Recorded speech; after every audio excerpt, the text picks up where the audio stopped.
Greetings of the day to everyone. Today we are going to discuss about a very important post.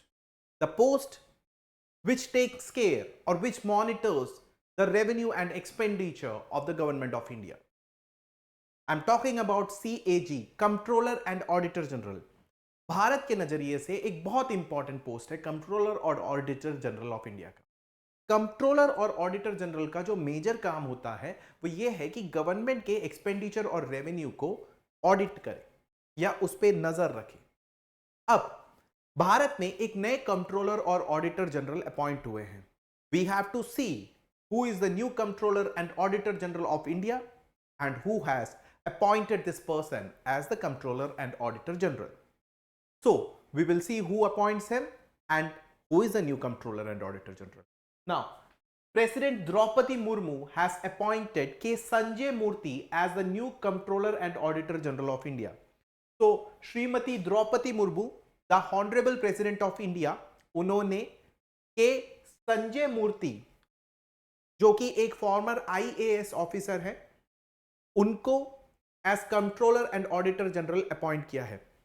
Is an IAS officer.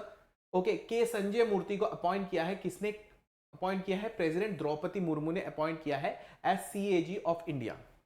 Okay, so जो संजय मूर्ति साहब है 1989 batch में IAS officer बने थे. He became an IAS officer in 1989 batch. Okay, he is an officer from 1989 batch.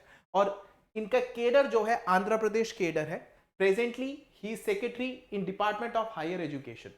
तो K. Sanjay Murthy has been appointed as the Comptroller and Auditor General of India. He is an IAS officer from the Andhra Pradesh cadre from 1989 batch. Presently, he is a secretary of the Department of Higher Education. So I hope you have understood this much. Let us proceed further. Now, Murthy will take the charge in his office. जब से उनको office assume date of joining से वो इस controller और auditor general के office में charge लेंगे. एंड अब बात आती है कि भाई प्रेसिडेंट ने के संजय मूर्ति को अपॉइंट किया है as controller and auditor general. But K Sanjay Murthy साहब ने किसको रिप्लेस करा है? He has replaced Girish Chandra Murmu who served since August 8, 2020. तो इन्होंने के संजय मूर्ति साहब ने गिरीश चंद्र मुर्मू साहब को रिप्लेस करा है. और Girish Chandra Murmu was in power of controller, was in control of the controller and auditor general from August 8, 2020. तो वो अगस्त 8, 2020 से इस ऑफिस में थे. अब उनको रिप्लेस करा है के संजय मूर्ति साहब ने. ठीक है. अब इससे पहले संजय मूर्ति साहब फर्स्ट लेफ्टिनेंट गवर्नर रह चुके हैं जम्मू एंड कश्मीर के. So he was the first lieutenant governor of Jammu and Kashmir prior to handling this post of controller and auditor general. First lieutenant governor के बाद उन्होंने secretary department of higher education भी एडायर किया है. And now he will become the controller and auditor general. Now अब CAG का role क्या है? The CAG audits all union and state government departments.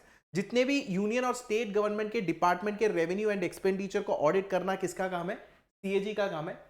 Which includes critical sectors such as railways, defense, Indian post and telecommunication.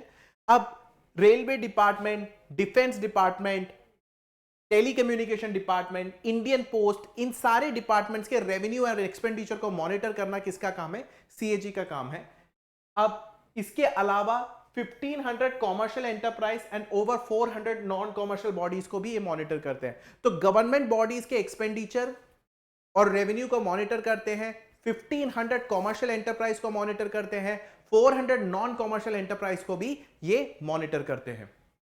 Now let us move further.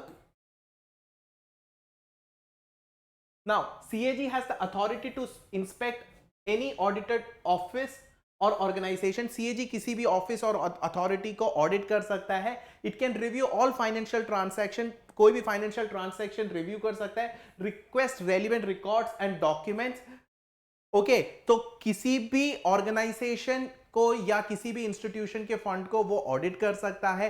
Even अगर उसको कोई record चाहिए, कोई document चाहिए तो वो भी मांग सकता है. और CAG के पावर कहां पे लिखा हुआ है? CAG के पास ये पावर्स है आर्टिकल 149 ऑफ इंडियन कॉन्स्टिट्यूशन में लिखा हुआ है. आगे देखते हैं. CAG's Duties, Powers and Conditions Act was established in 1971. अब CAG के powers, duties, functions को mention करके एक act भी है, that is CAG's Duties, Powers and Condition Act 1971. इस act से भी CAG अपने power को derive करता है और इस इन दोनों आर्टिकल 149 और CAG Duties, Powers and Condition Act के तहत भी CAG काम करता है. अब क्या CAG को सपोर्ट करने के लिए कोई ऑर्गेनाइजेशन या कोई डिपार्टमेंट है? डेफिनेटली है. Indian audit and accounts department CAG को पूरी तरह सपोर्ट करता है. इसमें इन दोनों डिपार्टमेंट्स में 600 senior and mid level officers हैं एंड 47,000 एक सबऑर्डिनेट स्टाफ है. तो ये Indian audit and accounts department CAG को पूरी तरह सपोर्ट करता है. Now I will brief you this current affairs once more. The honourable president of India has appointed the new Comptroller and Auditor General of India. The name of the Comptroller and Auditor General is K. Sanjay Murthy. He has replaced Girish Chandra Murmu. Now understand, the function of Comptroller and Auditor General is to audit the government expenditure and revenue, and he can also audit the government enterprises as well as non-government enterprises. Now the Comptroller and Auditor General can ask for records, and can ask to present documents and can audit any financial transaction. It is a very important post when we see from the point of view of a state and union government, to keep a check on the state and union government.